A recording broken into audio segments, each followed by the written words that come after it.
Olá, amigos da prevenção, Claudemir dos Santos. Salve, salve, Rodrigo Flairi. E aí, Claudemir, como estamos? Estamos bem, mais um dia de quarentena. Vamos em frente até quando isso acabar. É um pouco angustiante não saber o fim, né? Mas acho que a mensagem final é essa, né? Fique em casa, lava a mão. Pode ser com álcool gel, mas é melhor sabão. Você tinha que ter cantado essa, né? Mas isso aí é o Otelo, é uma banda aí que gravou isso aí. Depois vocês podem procurar, uma banda muito interessante. Agora, por falar interessante, né? No vídeo passado a gente falou um pouco sobre o consumo, né? Principalmente do álcool, do tabaco, durante esse isolamento social. E aí uma das coisas que me veio à mente, que acho que a gente podia explicar melhor aí para os nossos internautas, é sobre as crenças normativas. Porque a gente comentou um pouco isso, né? Então as pessoas como se estivessem auto-medicando, né? Dizendo, então eu vou consumir álcool para dar uma relaxada, isso aqui diminui a minha ansiedade, né? Então é o dito popular, né? Eu vou afogar minhas mágoas. Essa é uma das crenças, né? O álcool existem muitas crenças, né? Então, eu preciso beber para ser aceito ao grupo, para participar das baladas, eu preciso, todo mundo bebe. Então tem muitas crenças normativas, né? É importante a gente conceituar o que é crença normativa para que as pessoas possam associar. A gente realmente ouve essas frases muito de modo muito comum no nosso cotidiano, mas assim, para a gente conceituar, as crenças normativas são aquelas ideias, aquelas opiniões, aqueles conceitos que são disseminados como se fossem verdades e que contribuem para que o indivíduo ele autorregule o seu comportamento. Então ele muda o seu comportamento, ele age de acordo com essas crenças. Então, aquela, como você citou, né?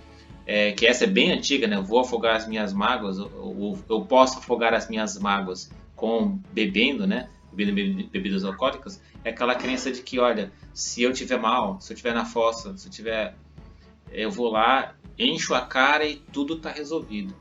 E não é bem assim, né?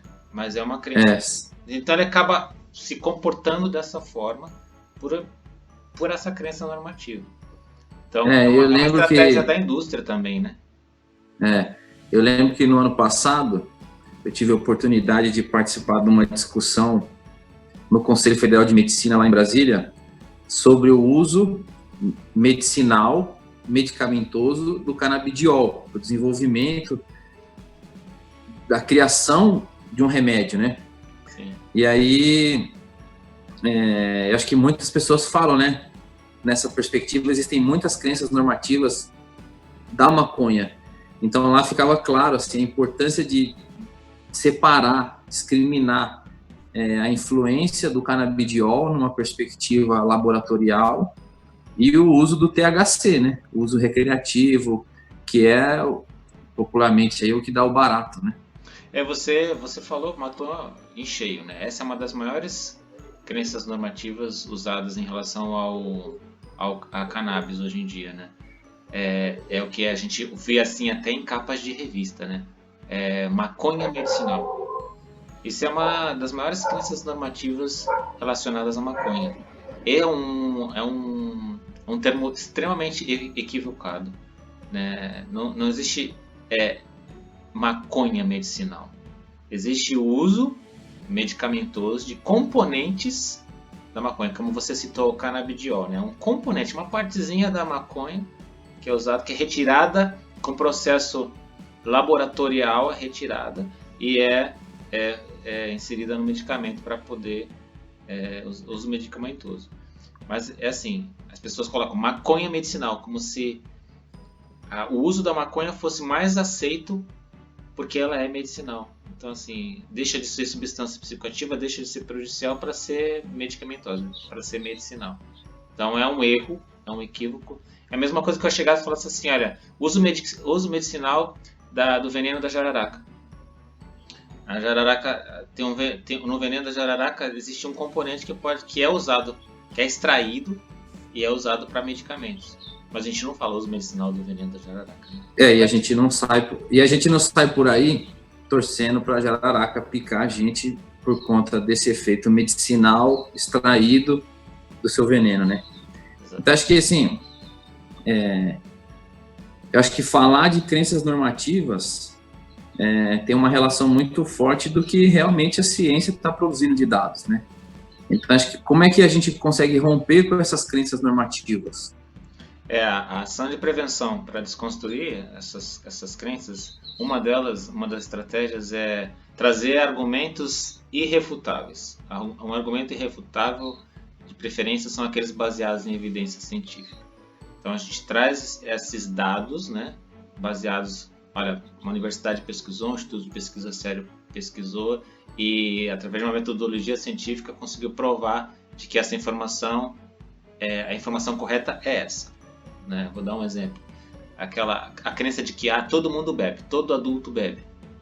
No Brasil, a gente já tem pesquisas que indicam que apenas 50% da população adulta bebe bebidas alcoólicas. E a gente não está nem falando de uso abusivo. A gente está falando de pelo menos uma vez na vida, uma vez no ano, ou uma vez a cada 30 dias.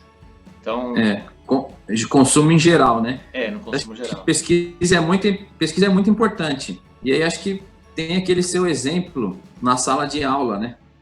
Eu estava citando que numa conversa anterior que nós tivemos, que quando eu estava trabalhando com prevenção com crianças, adolescentes e jovens, né?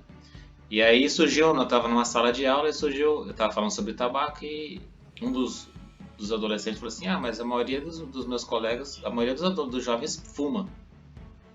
E aí eu trouxe um dado, né, científico de que isso não era correto. E aí eu fiz um experimento na sala de aula. Vamos fazer um teste aqui? Vamos. Aí eu falei assim, levanta a mão quem não fuma. E aí a maioria, tipo assim, 95% da classe levantou a mão, confirmando de que não fumava, né? Então ele olhou assim, puxa, eu estava enganado, né? Então eu estava achando que a maioria dos meus colegas, dos jovens, fumassem, mas não é verdade. Então esse tipo de crença faz com que as pessoas se comportem indo na onda, né, da maioria. Acaba, se todo mundo fuma, tem que fumar também. Então acaba autorregulando seu comportamento com base nessas crenças. Então acho que percepção de mundo é uma coisa muito importante, né, nessa perspectiva, e que é o que popularmente a gente fala hoje da bolha, né? Então, dependendo da bolha com a qual você pertence, você tem uma relação com o mundo diferente do todo, né? É importante ter essa visão sistêmica do todo, por isso é importante essa aproximação com a produção científica, com as pesquisas sérias, né? E aí, só para trazer um paralelo e para descontrair, né? Então a gente cresce ouvindo, você não pode tomar leite com manga. Então, uma coisa que hoje a gente já rompeu com isso, mas é uma crença normativa significativa. Agora, isso foi muito fácil romper. Agora, na perspectiva das drogas, principalmente as legalizadas, é como se a gente tivesse uma luta constante com o mercado, né? Então, você tem muita gente produzindo informação equivocada, muitas crenças normativas, principalmente pelos produtores de cerveja, que acabam penetrando na sociedade, e aquilo vira uma crença normativa, né? Uma estratégia de marketing, um comercial acaba se tornando uma crença normativa de uma população, né? É aquela ideia, né, do água mole em pedra dura, tanto bate até que fura, né? Então eles colocam tantas vezes, repetidas vezes, aquela informação que aquilo acaba se tornando, entre aspas, verdade, né, para a sociedade. E é a força da indústria, né, da propaganda. Então, acho que é isso. Falamos bastante de crença normativa hoje, essa percepção de mundo, a importância de ampliação de repertório para ter noção do que é verdade, né, do que é uma crença normativa. E se vocês tiverem com dúvida, mande perguntas para a gente. Nós estamos aí à disposição para falar sobre isso, né? Viva a ciência da prevenção. Sem dúvida, sempre. E não esqueça de deixar seu like, seu comentário e compartilhar esse vídeo e se inscrever no canal. Grande prazer estar aqui com vocês. Um abraço aos amigos da prevenção, hein?